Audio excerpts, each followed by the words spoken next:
Sementara itu, saudara, setelah sempat surut, banjir susulan kembali melanda Kecamatan Matangkuli, Aceh Utara, Senin pagi. Dampak banjir tersebut, aktivitas belajar mengajar di sejumlah sekolah pun terpaksa diliburkan. Pada Senin pagi, banjir susulan kembali melanda Kecamatan Matangkuli, Aceh Utara.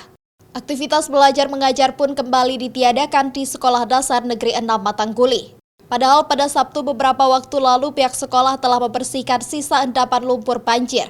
Dan rencana pada Senin ini aktivitas belajar mengajar kembali diadakan. Menurut pihak sekolah, pagi tadi siswa-siswi pun sempat berdatangan ke sekolah, namun terpaksa dipulangkan karena banjir kembali menggenangi sekolah.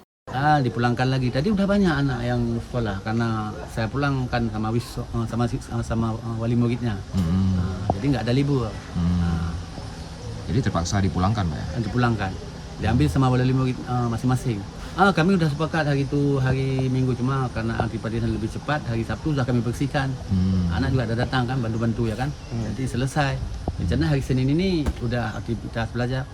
Air lagi, Pak? Saya bangun pagi, udah ada info semalam. Semalam udah ada info, berarti air lebih berat dari tanggal 5 kemarin. Selain SD, sekolah tingkat SMP dan SMA di Kecamatan Matangkuli pun ikut terendam banjir. Banjir susulan terjadi akibat tingginya intensitas hujan di dataran tinggi Kabupaten Bener Meriah sejak Minggu hingga malam tadi, sehingga Sungai Pirak kembali meluap. Zikri Maulana, Kompas TV, Aceh Utara.